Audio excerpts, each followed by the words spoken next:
Hello, fellow blues lovers.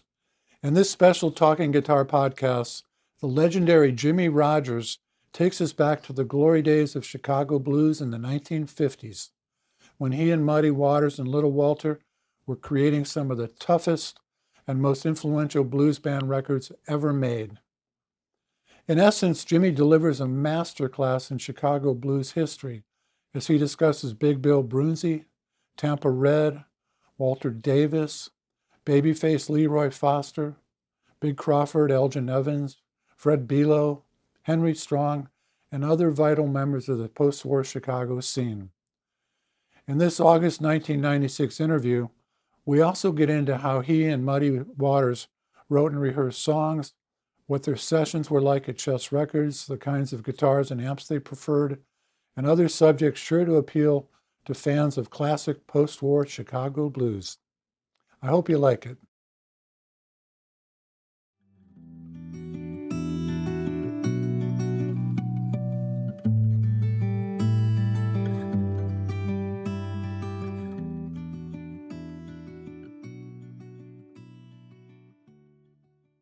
How you doing there? Good. How you doing? Oh, I'm doing pretty good. Is this an okay time to talk? I don't care, yeah. It's as good a time as any right now. Okay, great. Well, a lot of our readers are real interested these days in songwriting and how people write songs. Oh, yeah, well. And I was really wanting to ask you if you had memories about some of the songs you wrote, like Walking by Myself or Sloppy Drunk. Yeah, one of them. I mean, this is the one. It's just like all of them. I mean, it's the vision you concentrate on. Something that it's with you, something that you want to do. I can't hear you. It's something that you want to do. Uh-huh. And you just concentrate on that. And, well, that's the way it starts. By like you get an idea, a punchline of something, and it sticks with you. It just goes with you, and then you put that little piece aside and get something else to match it. On and on. It takes a long time to write a good song. Yeah. You can't do it overnight. No. Did you ever come up with the music before you had the right words? Did I ever do what? Come up with the music before you did the words? Oh, you play by sound. You learn to play by sound before you learn to arrange or write. You got to learn your acts and whatever your harmonica or guitar, piano, whatever you play, the instrument. You got to learn how to play the instrument first, and then after a while, then you have space there to start what you call writing, and then you write. Then you got to analyze what you written and weigh it out, see if it makes sense. It's a long term situation. Were most of your songs true life stories? Oh well, some of them was, and some are just visualized. You know, you don't live everything that you hear or everything that you write about. Some of the things that I said I've experienced quite a bit of my life history story, but not everything. Yeah, like Chicago Bound to me. Yeah, well, that song was put together from way back, Georgia, Alabama, Mississippi, Tennessee, all around different places that I've been. Yeah, so you just you put those pieces together as you go along, and eventually you fit it. You won't fit. It's like a puzzle. It's very, very complicated to write a meaningful song, and that's the way you do that. I just visualize a lot of that stuff, and some I experienced, so put that together and keep adding until you come up with something that's important, and listen to people's conversations, and you listen to that, and to see the reaction of people that you associate with, people that you come involved with and all that stuff. It's just a big puzzle, but it's important. It's very important. Yeah. It was important to me enough to make me just forget about a lot of house and things that youngsters can run across that make sense.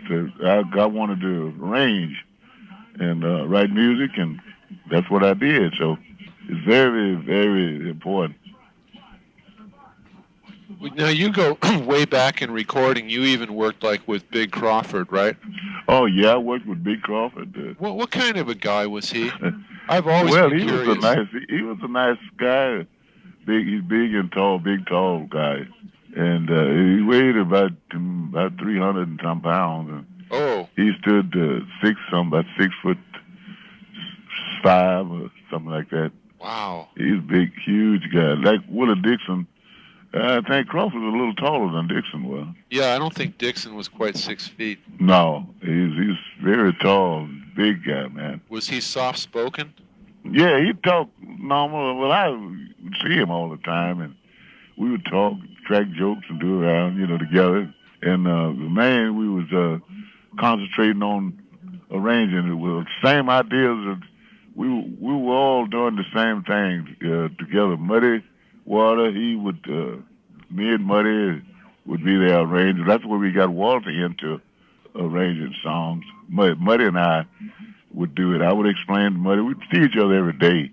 Mm-hmm. And it's just something I wanted to do. If I get an idea about some lyrics or something, I'd put them together by yourself. You have to be by yourself most. And when you get it kind of halfway lined up like you want to, then you would consult with your partner or whatever about it, and we'd work on it.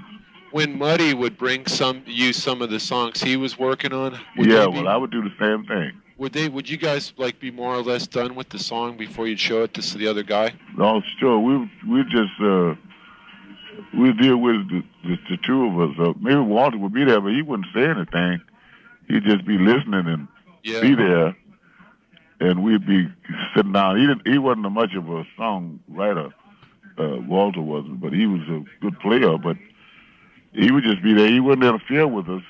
And then he might get up and walk out or something to go on wherever you had in mind of going. And we would still be doing this, working on arranging this stuff. Yeah. And that's what we do all the time. Every day we would do that. Every day. Where would you meet? Over at his house. He lived on the west side over 13th Street, 1851 West 13th Street. That's where he was living at during that time. Muddy? Yeah. And I was down there on Peoria Street, down what they called Jewtown. Yeah, sure. Well, it's walking distance. You can walk. I could walk from my house to Muddy's in about 10, 12 minutes. Mostly 15 minutes to walk there. It really was a long ways to walk, but it wasn't worth paying streetcar fare to ride down there because it wasn't far enough. Yeah, no. So, would you just keep a guitar over there?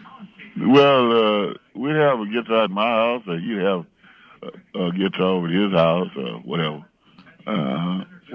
Were you guys real serious when you were rehearsing? Very serious, yes. It was the most serious thing that I had going in my life at that time. That's what kept me, I'd say, out of a lot of different mischievous things that youngsters will get into, because that kept me busy doing that. So that was more important to me than around here breaking out of wonder or doing dumb things like kids do. Yeah.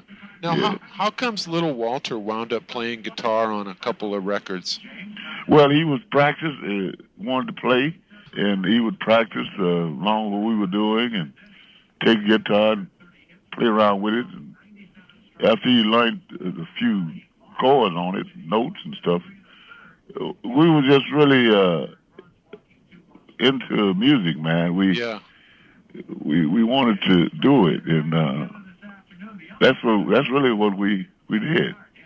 Did you ever meet Babyface Leroy Foster? Oh God, yeah, Babyface Leroy. I met Babyface even before Walter came to Chicago. I met him. I met Walter down in St. Louis the first time. He was just out, from Louisiana. was down in Memphis and down around Helena and Yeah. places like that. And He must have been a kid. uh, He must have been a kid, a teenager. oh yeah, he's young. He's about 17, about 16 or 17, long than that when we first met up. And he was interested in playing because he'd be around with Sonny Boy, Rice Miller, all those guys there. He'd be around with Peck and Joe Willett, all those boys, Robert Jr. So he would just hang around with Sonny Boy because he was interested in playing the harmonica, and he was trying to learn every phrase he could get. And Rice Miller, that's Sonny Boy, was pretty good at that type of situation, and he just hang around with him. And oh, Rice Miller would show him stuff? He would show him licks, yeah. And Yeah. once you hear it, and then he'd sock enough up in his mind to practice on. So when he get off by himself, he would do it. Rice wouldn't even be around, maybe, but he'd just hang around and play around and be around where he'd be at all the time. He'd follow him around from one gig to another.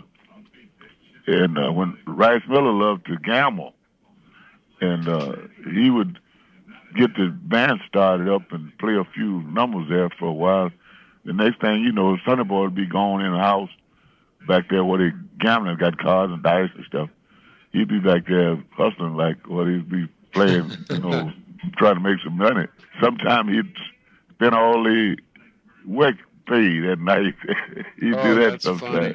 Oh, that was funny. Yeah, he would gamble off all the money. It wasn't too much, but I mean, the little money what it was, he threw it away, And then sometimes he'd win, but they'd have a little arguments about it sometimes. The guys want their little money, and Sonny Boy was bad about doing that. He's known to gamble a lot, and he'd mess up his money, if anybody's money, if he had it. So they'd have arguments sometimes about that, but they got along okay. They stuck it on out. Was Babyface Leroy from the South? Yeah, he's from. I met Babyface Leroy. He's from Memphis. Was he a cut-up? How's that? Was he a cut-up, a clown? Did he like to clown around? Not really. He was okay. He'd be around with us. He'd enjoy being around us every day while we were gigging at it, what have you. And he would learn songs, different lyrics and what have you.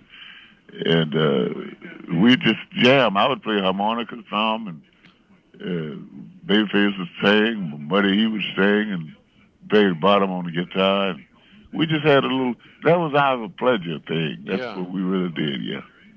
Did you ever record on harmonica with Muddy? No, I played guitar when we started to record. And, I was full time on guitar. Well, I was on the guitar a long time, and then I started playing. After Muddy came in, he liked to play Robert Johnson style, Houston Stackhouse, and all those guys down there in Mississippi. He would try to play Son House and all those guys. Those are the guys that he liked copied from. And he came to Chicago, and he just concentrated with us on Robert Johnson. And I was familiar with Robert's style a little bit, He's a blues man, and he had a lot of riffs and whatever. And I was interested in the stuff. You have to be interested in the type of stuff that you really working on. Because if you don't, man, it's just like a lot of songs out here. Not any good songs, but they don't really ring no bell with me. So I just like somebody called their name or whatever. Hello, my name is John Doe or something. I mean, I just hear it and go on thinking about something else anyway. But Robert, I liked it, his style. I liked the way he played. And him along with a bunch of other guys that I knew about back then, Lonnie Johnson, and a lot of people that I knew about that was playing, and I was just interested in what they was doing. What kind of a musician was Blue Smitty? Blue Smitty, well, he was the guy coming like Babyface Leroy. He would play, he would learn how to play and sang pretty good, but he just really wasn't up on music too tough like we were. He wasn't really all into it. No, he had a good job, day job, and that's what he really concentrated on. We'd play around in the spare time and like the vacation time or whatever. He'd be around with us like that, but when the job's time for him, he'd go to work. And we was out there night and day, just out there running around trying to learn. I was really trying to learn about the places and the musicians and stuff. And Blue Smitty would probably be home or going to work or whatever. Yeah. He wouldn't hang with us too tough like that. Whatever happened to him? He still he lives. Last I heard of Blue Smitty, he was living in Chicago Heights.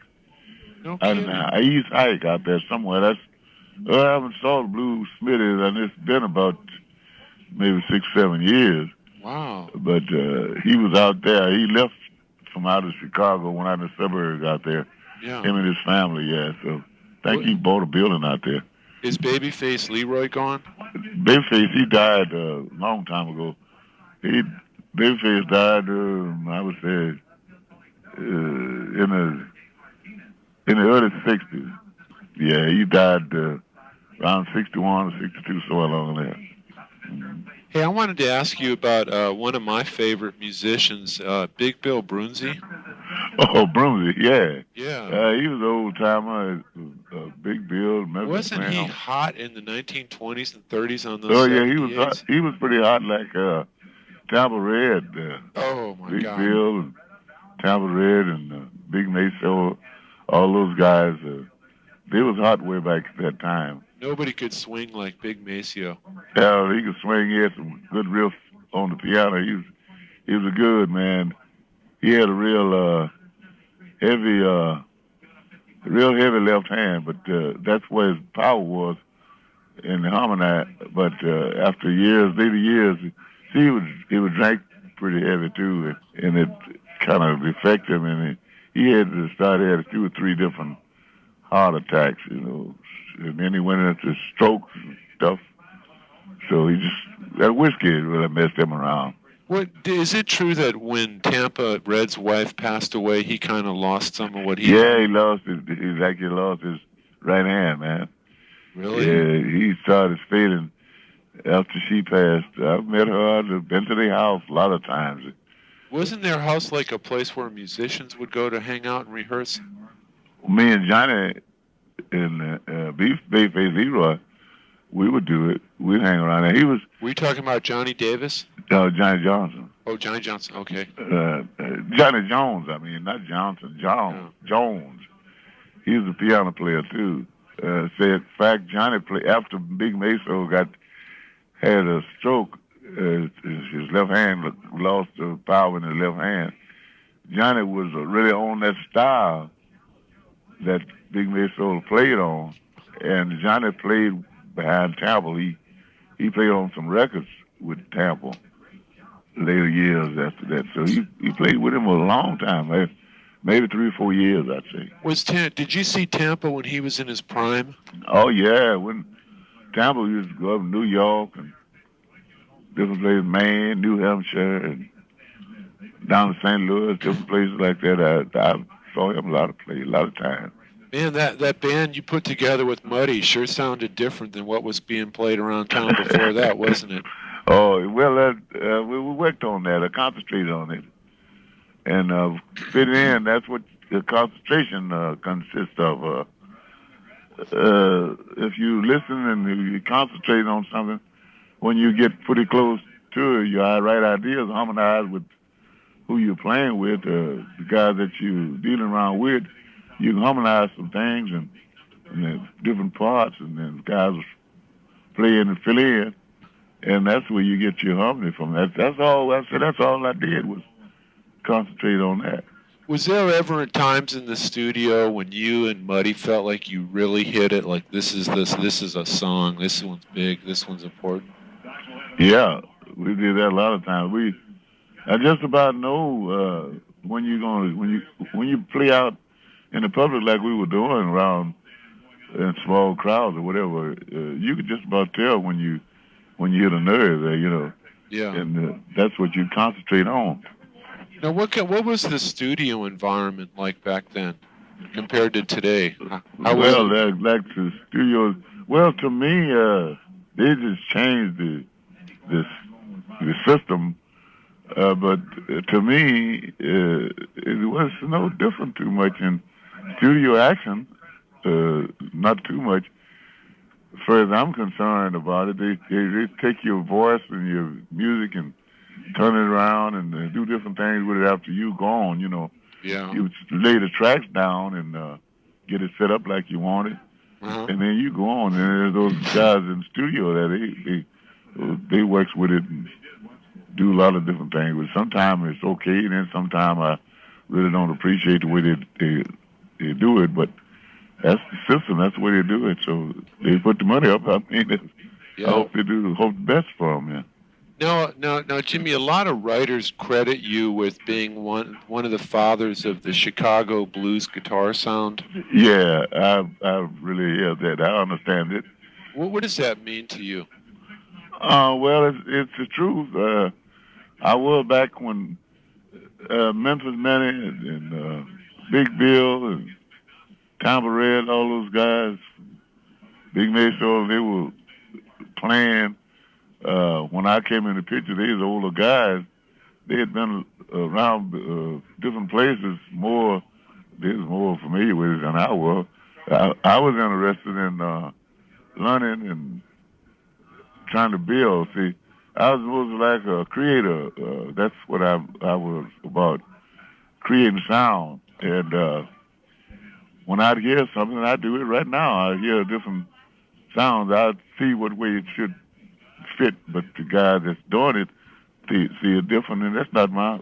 I don't care, but with it ranges. That's the. But if it was me, I would do it a different way sometimes. And then sometimes I hear stuff that's right on the button, pretty close, but you still can see in there where they should have did such a thing. Always can do that here.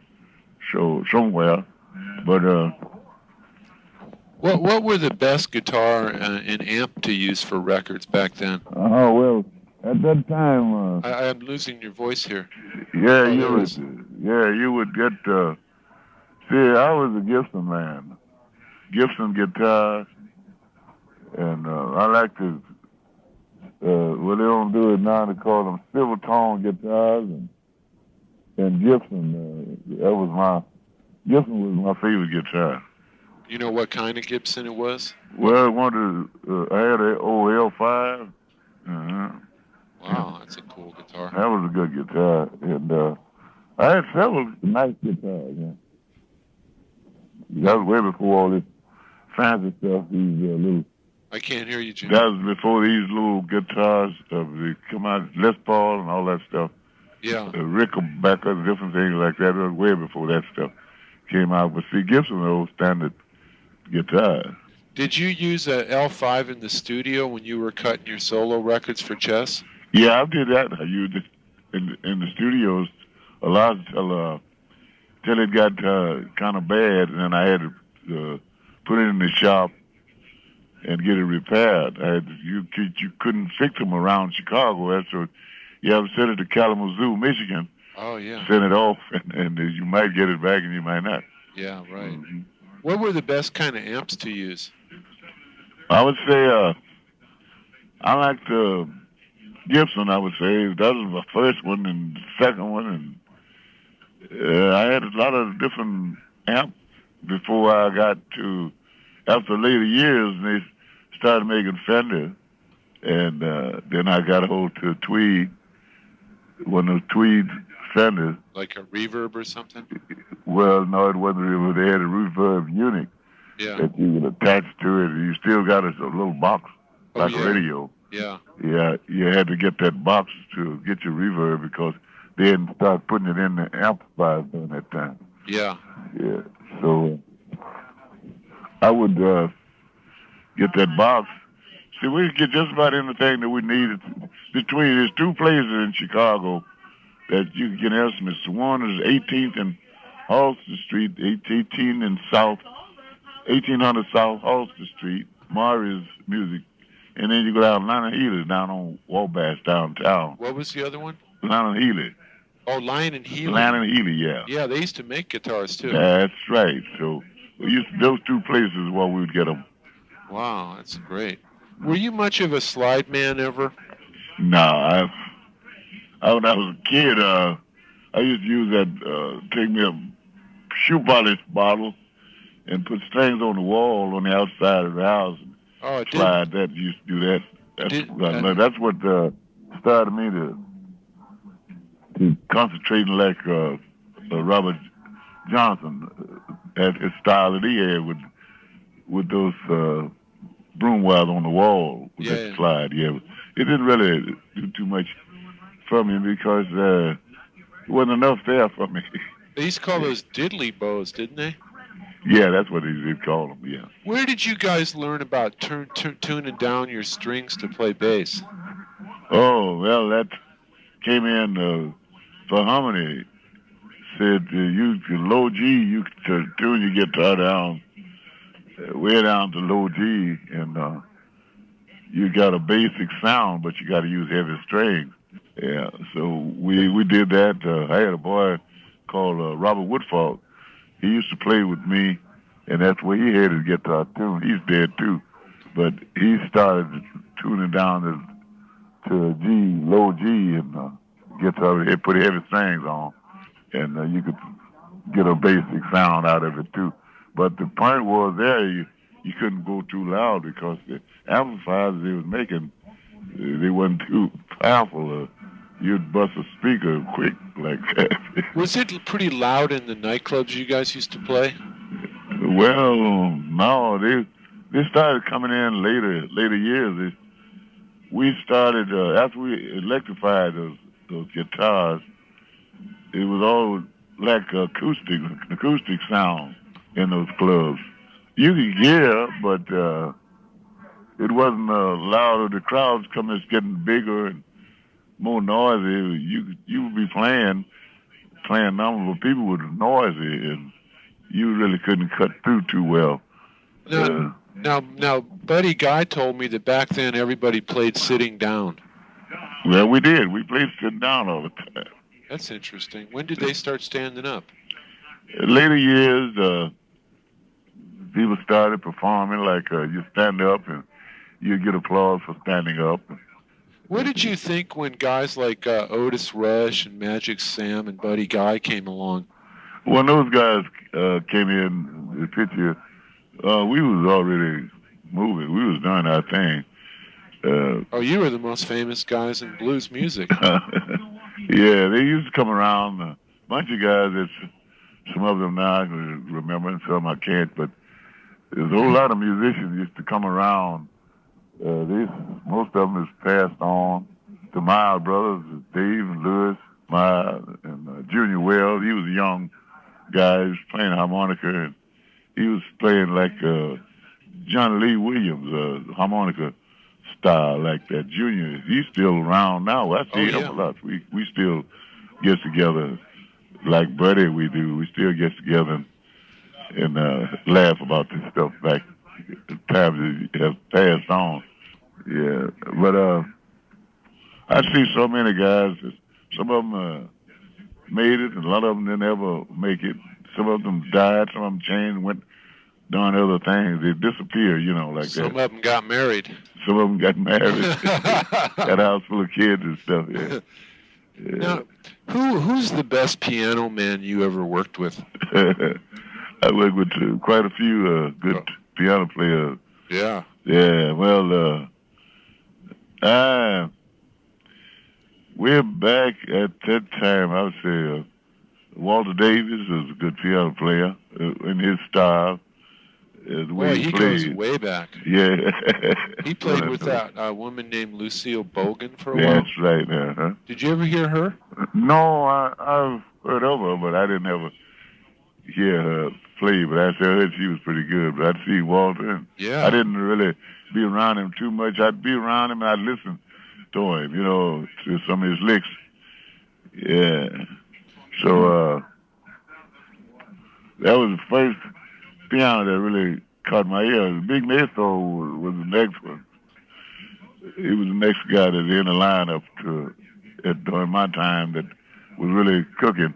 Yeah. The Big Maestro, he was good, man. Then Memphis Slim, I heard him later years. He started popping up pretty good. Yeah. Peter Chapman from Memphis, I heard him. He was pretty good too. Slim got to be real good. He just died a few years back. He left the States and went to Europe, and that's where he made his career over there. He was a big man over in that country. So I had a lot of fun with Slim too. Yeah.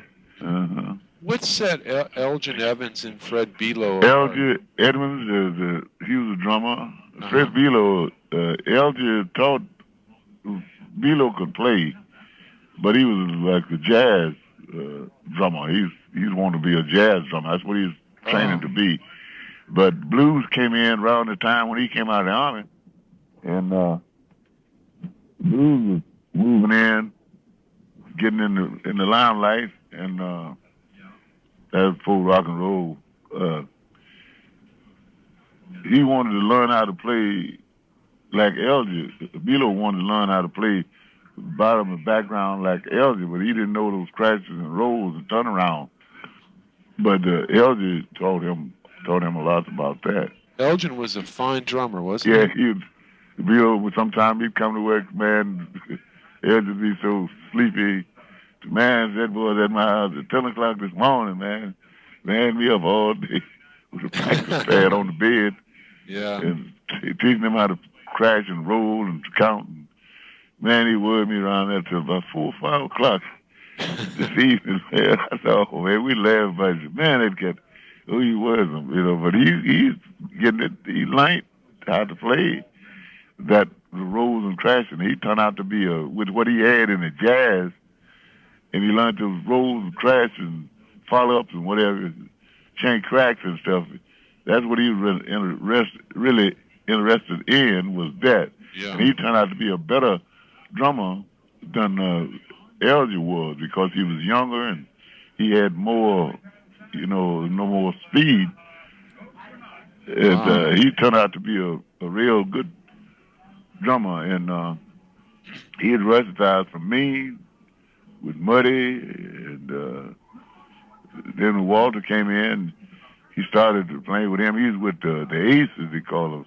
Below and Dave and Luz and all those guys there. They was playing around. But Junior Wells had that band first with a musician. Junior did. After they got started playing around little clubs, and they would play after our stuff the way we was playing. They was on the kick that we played. That's where they would play. Yeah. And then after Walter came in and got that band, or took that band over, well, it wasn't too hard for them to do it, because that's what they'd been doing. But Walter wasn't too good he wasn't too good at meditating and trying to train guys to play, because he was a follower himself and playing that lead instrument, and he'd run off a lot. Yeah, said it down there. He'd run off, and his timing was really kind of rough. Yeah. We got him built pretty well into timing, because he's playing by himself. That by yourself music, you're playing your lead and following and skipping, and that's where he learned to play. He was good, but he didn't have his space really. So we got him down a little bit, got him on the count pretty close, as close as we could get him with what he had. So we had fun. We had really a lot of fun. Jimmy, where do you think guitar shuffles came from? Guitar shuffles. Oh man, I didn't really know what it was about when we was doing it. Yeah. It started. It's just something that came to it, and they started calling it the shuffle. I don't know. It was a shuffle, but I really started playing a lot of shuffle on the guitar. We didn't call it no shuffle. We just called it a boogie woogie. Is that what you would have called? That's what we would have called it, a boogie woogie. Yeah. And so they started calling it a shuffle. Were you around when Henry Strong was playing harmonica? Yeah, well, that was later. Yeah, he wasn't with us too long before that old lady had killed him. His old lady cut him to death. Oh my God. He was just getting the hang with us when the Army grabbed Junior. We had Junior Wells, and they taken him in the Army, and we had to get somebody. And Henry Strong, that's Pot, they called him. Everybody called him Pot. We all knew him, and we got him, round him up, and he started playing with us, and he was getting a little better. He didn't ever get really strong with it, but he was getting there. We was putting him on the road. We was fixing to take him on the road the time his old lady killed him. Did she his stab? First trip. Did she cut him? She cut a main artery in his neck somewhere. At a gig? No, he was at home. Oh my God. Yeah, I carried him home that night, dropped him off. They was into it that night when we got off of work. The wife and him? Yeah, it was the old lady and him was into it. And I dropped him off at home. And then over in the night after I dropped him off, Elgie came over to my house that following morning and told me that Muddy sent him over to get me. We got to try to find a harmonica player. Because Pot dead. I said, oh, man. Did she go to jail for it? She went to jail. Her mother carried her to jail, but she got out on bond. And they switched it around there, man. There's nobody there ready to fight for him, pull for him, you know.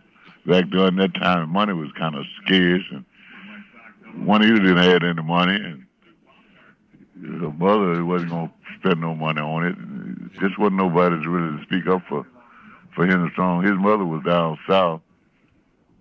She didn't have anything, so it is the little money and the little people that she knew pulling a few strings that they got her out of it pretty easy. That's terrible. Yeah. After you left the band, did you and Muddy stay friends? How's that? After you weren't in a band together anymore, did you and Muddy stay friends? Oh man, Muddy would be at my house or I'd be over there at his house.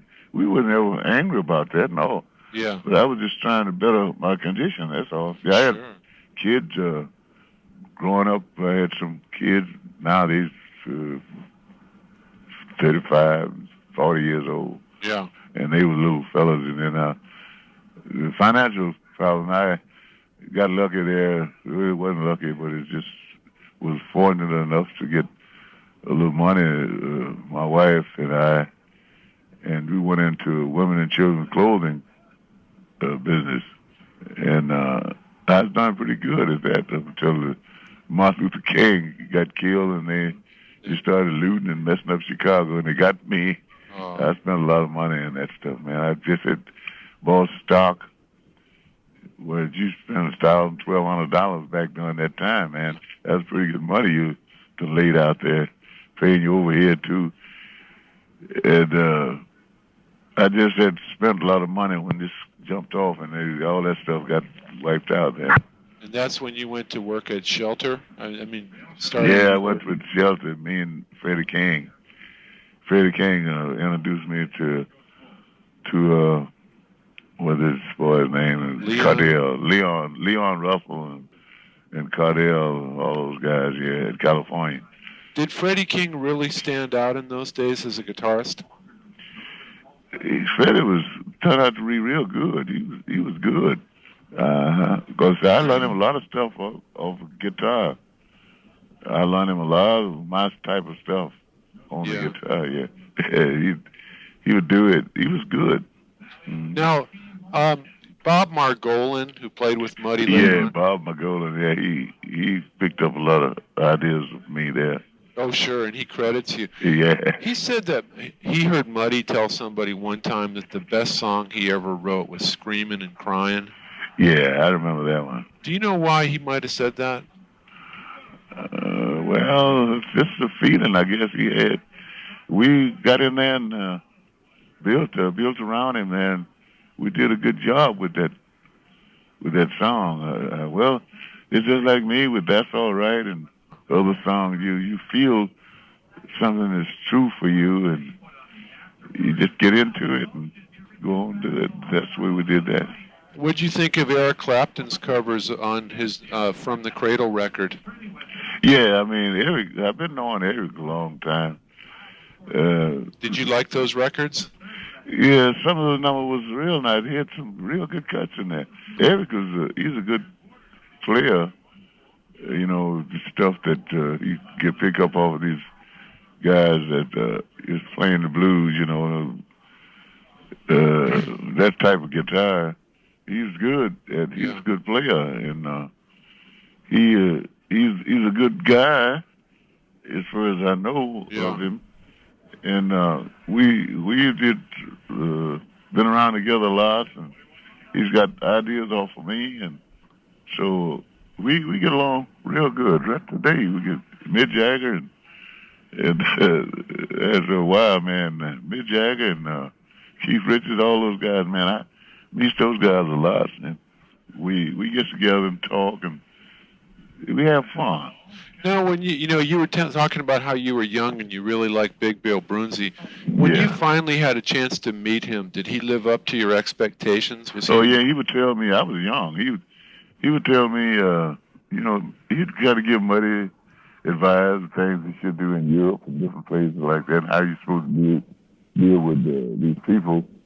But he was going to Europe then, Bill was, and he'd give us the best advice that he could about how things were at that time. He was one of the guys that was really got from behind the Iron Curtain. He got to Europe and he learned his way around. And he was telling us everything he told us was really worked out that way. He said, "Man, you guys, the records that we was making would getting over there in different places, and we didn't even know about it, you know." So he was over there, and he would tell us about it. He sold records here in the States, but he never was like Robert Johnson here in the States around. But he sold quite a bit of records in the United States here, and then he got a hookup over there in Europe with Eliza and this other dude over there. What the hell was his name? A booker over there. He used to book us all over there, man. Oh, yeah, I know who you're talking about. Oh, man, what the hell was that guy's name? I can't think of who he's. Chris Barber? No, this was, holy shit. No, he's from Germany. The guy who had a trad band? No, he was a Horse, booker. He was Horace Lippman. That's it, Horace Lippman. Horace Lippman, yeah. Yeah. Yeah, all those guys. See, Lippman, he did a lot of stuff with Chess back during that time for swapping those records and making deals and stuff. That's really, Lippman was the one that put us through there. Huh. Over there. We didn't know about it, but Chess knew what he was doing. Your best guitar recordings? Mm-hmm. Are there any songs that you would say would definitely have to go on there? Some of my material? Yeah, like favorites that you have? Yeah, well, if they'd come up with it, and I'd analyze it and see if I could find the players that fit it. You know, that's kind of hard to get now. As guys that really knows about that type of stuff, it's kind of hard to find them. But there's some out there. Get the right guys, and we go on and record it. Yeah, I would do it. It's a possibility I would do it. Now, were the Headhunters as tough as everybody says they were? Yeah, well, they said that. They call us the Headhunters. But we were... That was you, Muddy, and Walter, right? That's right, the three of us. That's right. Is that because you'd go around trying to cut people? Well, they do it right today. Guys will try. They call it cut your head, you know. But we was doing that for fun back during that time. We'd go around musicians and you call it to go around and cut their heads. And night we was going to take off. The three of us hang together most time. We catch Walter up, get him interested in doing this stuff, and he'd hang right with us. We'd get in the car, and drills, and just put our amplifiers in the back and run from one joint to the other and have fun. Go in there, pretty nice crowd. We'd go in there. The guys know about us.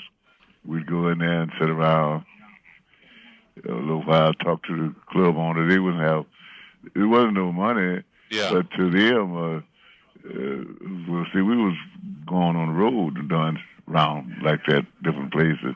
You'd make it pretty good money, they call it.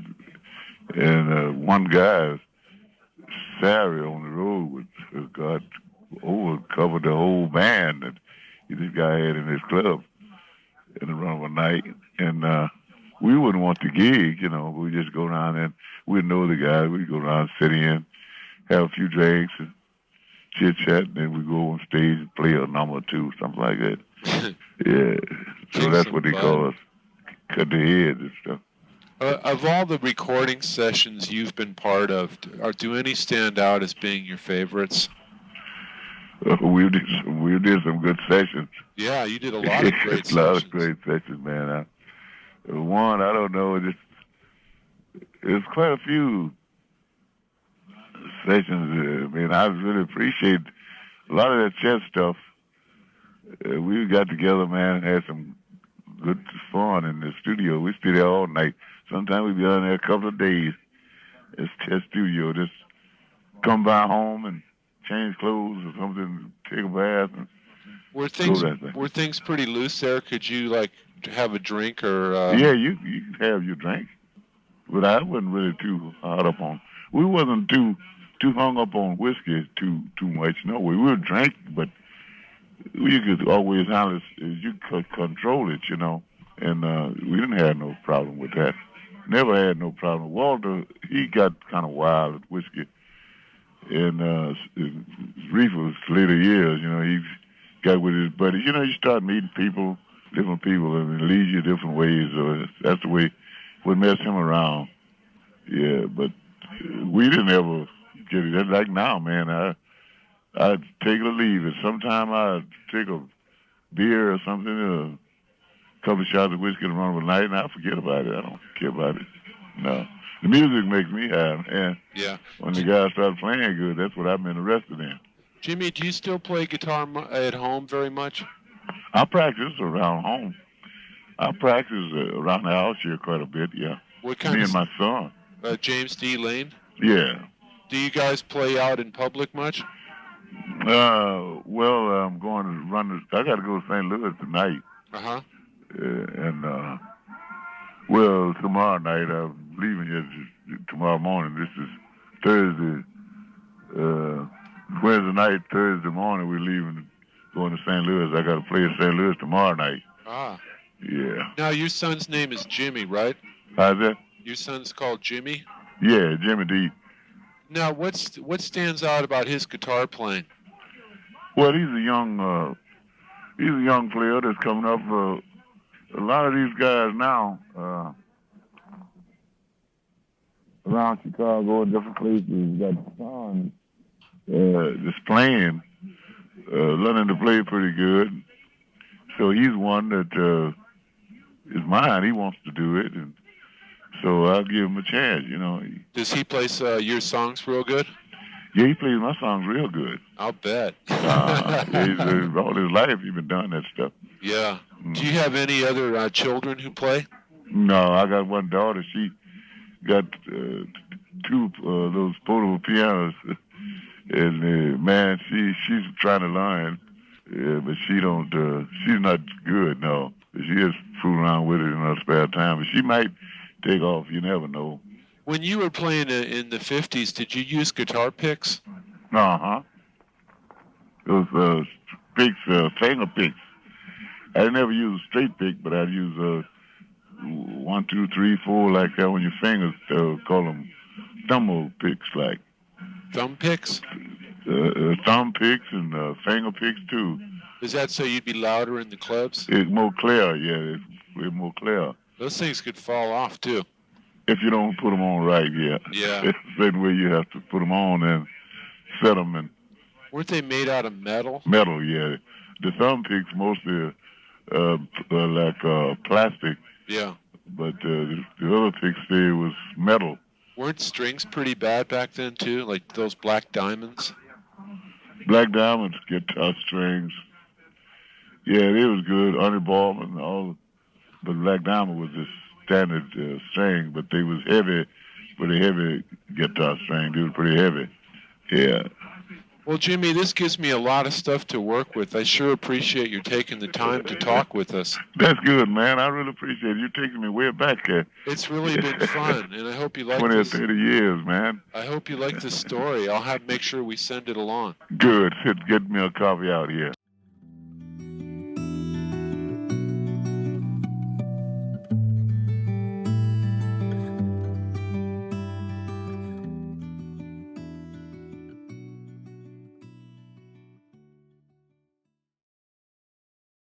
About a year after this interview, Jimmie Rodgers passed away in Chicago.